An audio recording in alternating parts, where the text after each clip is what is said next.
Tara, your daughter, designed the cover. It's a gorgeous cover. Yeah. Very noir thriller, like very kind of very noir thriller. There we go.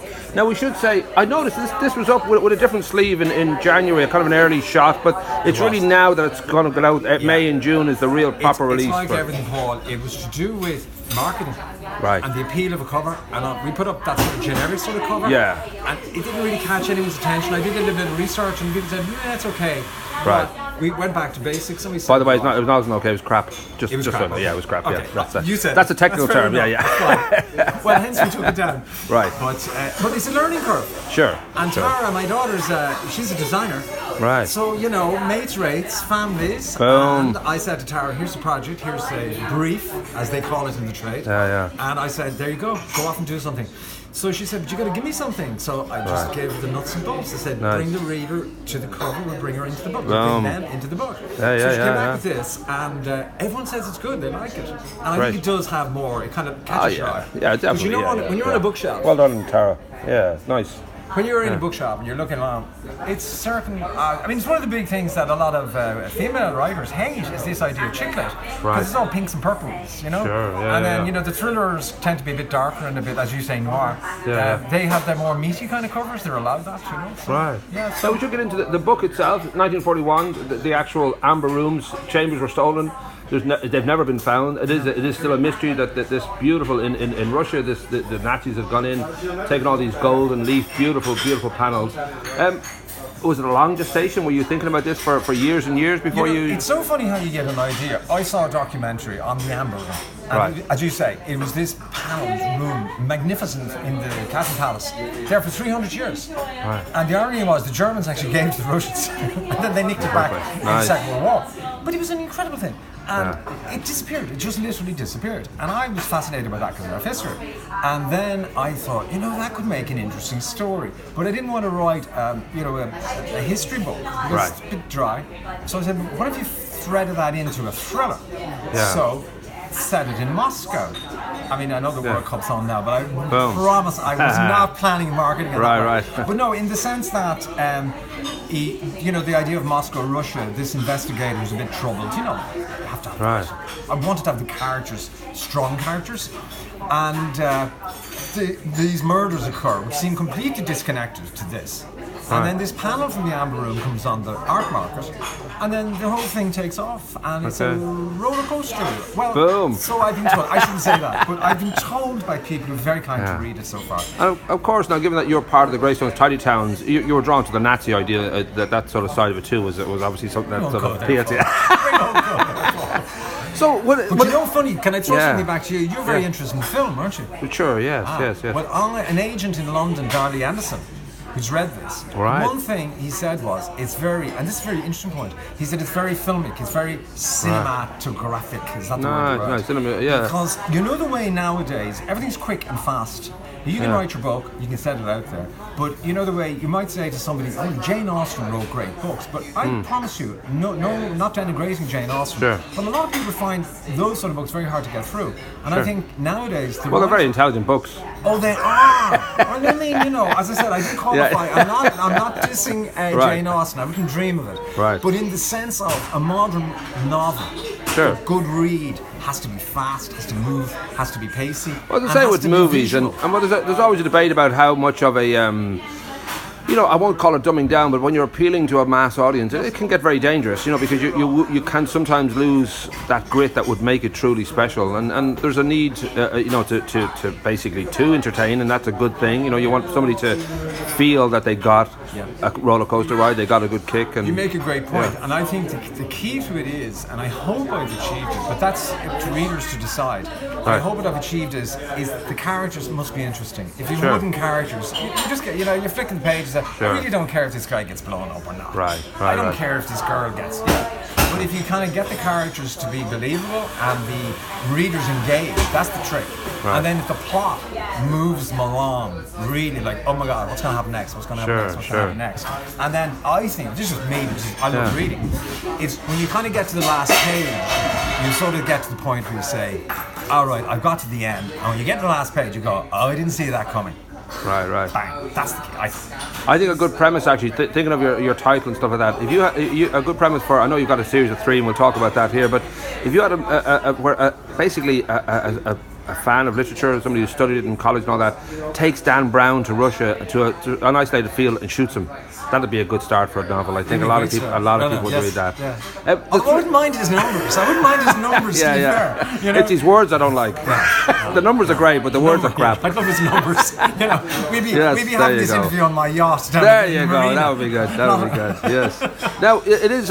Was it always planned as 3? I know you're working on the second one right now, but was it the feeling as you wrote it? Oh, there's more to this than I need to. I can put in one book. Or? This is the commercial side of it, Paul. I thought of it on the basis that if you're going to kind of get this out there, and it has legs, then it will naturally flow into another story. Right. Using more or less the same characters. Right. And a different plot line. Because I think, again, if readers like it, they kind of like... I mean, I know John Connolly, for example. Yeah. A wonderful Irish writer. Yeah. Big seller in the United States. And John Connolly, Charlie Parker series. Yeah. Hugely popular. But that's... His readers go with the anticipation of knowing... Now, I'm not comparing myself to John. But, he's a master.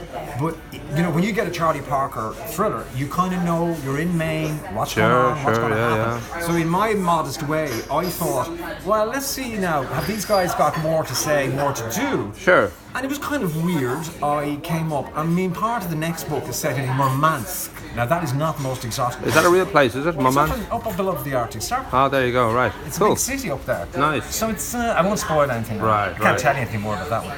Have you managed to tackle any sex scenes? That's always interesting. No, actually, do you know what's interesting? Come on, David, look at you. You're a proper man. I've been actually told, no, don't do sex scenes that well. And right. You don't really need them. No, only if there's pictures, really. There's enough on the internet. There you go. So I know you've written a novel before. You've had short stories. Yeah. I mean, is it something that I know, and also you do your wonderful art as well. Is it something that you treated as a hobby up until now? Is it something that you still treat as a hobby? I don't know how much of a kind of shift has been with this book, because it seems to have gone up a gear where there's a certain it's funny reaction you mention to it. that, because I was talking about Jane Austen earlier. When I was in school, the curriculum for Leaving Cert, and the children are just on the Leaving Cert now, was Wuthering Heights. That book blew my mind. I mean, absolutely. Right. I still to this day, if I was asked, one of my favourite books, Wuthering Heights. It's incredibly achieving. It's an incredible book. Yeah. I've always loved it. Always write. I keep a journal.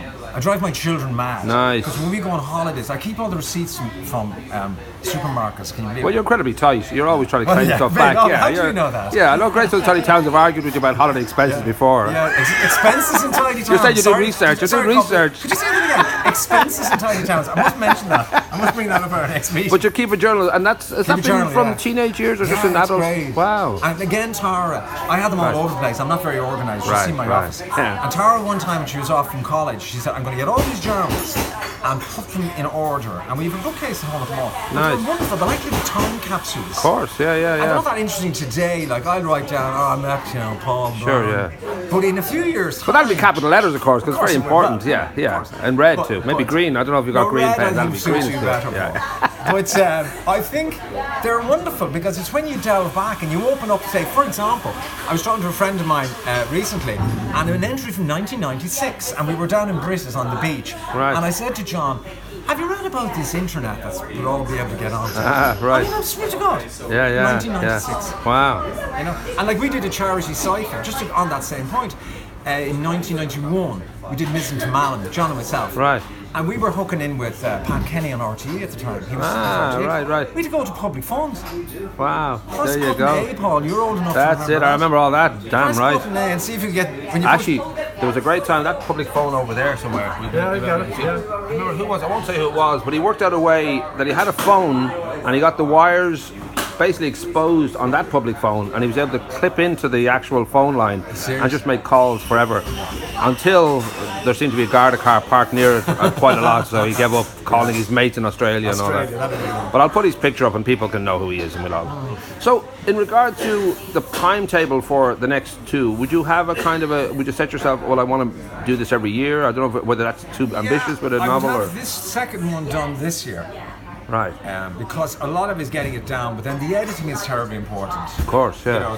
That's the really kind of nuts and bolts of it, Yeah. And I have a really great friend, John Harrington, who is a wizard with words and structure. Right. And he'll say, Dave, your sentence a bit long, cut them down, sharpen them, you know, and that's important. In fact, it's extremely important. Yeah. And then we get it set up properly, and you know, Kieran Coughlin does all my techie side of stuff, right? Which is brilliant. Yeah, yeah. So it's great. It's a great part. I love it. I mean, it's better than drugs. Trust me, better than drugs. Well, at least you've tried them. That's the main thing. You know, it's good to know. It's good for the town to know that. I've made the comparison. You look like a man who might have inhaled, all right. So I don't know whether there is a I don't know, like a hope that you'd have for these. Like, I mean, obviously being adapted into a TV or any kind of, you know, online or whatever. I don't know if you're chasing that or whether you daren't kind of hope that those things might. You were talking to somebody in London, you know. I don't know if there's I have an agent in London who is very interested in it, but he wanted it to go this route. Right. And he's watching on the second one, and this is the way the publishing world works. They want you to do really the hard work, which I think is fair. Sure. So my brief at the moment is do the writing. Okay. Because there are, I mean, in a funny way, a lot of times now there are so many more aids out there. You know, my book is available on Amazon at the click of a button. Yeah. Arrive in your doorstep 2 days later. Sure. It's on Kindle. Yeah. And you can do all sorts of promos and stuff like that, which I think is great. Sure. And I'm hoping then to develop it now. We have hard copies, as you can see. Yeah. There we go. Very hard nice. copies. Yes. And hopefully word of mouth, people read, and also the breadth now with the internet, with Amazon. You know, we're selling in Australia, United States, UK, France, Germany, Japan of all places. Right. And then the different territories. So now it's marketing. And of course, the thrill is that the market is so available to you, and instantly you're available to everybody. Absolutely. But then also the frightening part of that is that there are many people who are, you know, kind of publishing and self-publishing. We are apparently the most self-published, town in Ireland, where just a lot of artists here, a lot of people who are kind of leaning that way. Which is, as I said, it's both kind of thrilling, but it's also kind of frightening because it's a bigger market. It's more cluttered and. I don't know whether. It is, but I think it's also very democratic. Right. Because I think essentially, Paul, when people. The readers decide. The readers decide. And I think that's great because, you know, you can get a book and throw a ton of money at it, say, a big publishing house, and it might be a great book. And that has happened many times. Whereas I like this system because people will get it, they read it, they hopefully will enjoy it, and then they'll mention it to somebody else. And it's like, going back to your love of film, how often nowadays a film will come out, you know, that latest horror film that everyone's talking about, and suddenly everyone's going to it because it's brilliant, it's fantastic, it's meant to be really good. And I hope the same thing with the book, that if people read it and say, you know, your man has some total good old yarn there, it's a good story, worth getting, I'll have a look at that. And I think that's even better than throwing a ton of money, advertising it and publicising it. So yeah, I'm here for the long haul. I'll be around for a while, Paul. Jesus, now let's not finish on such a negative note. Nice.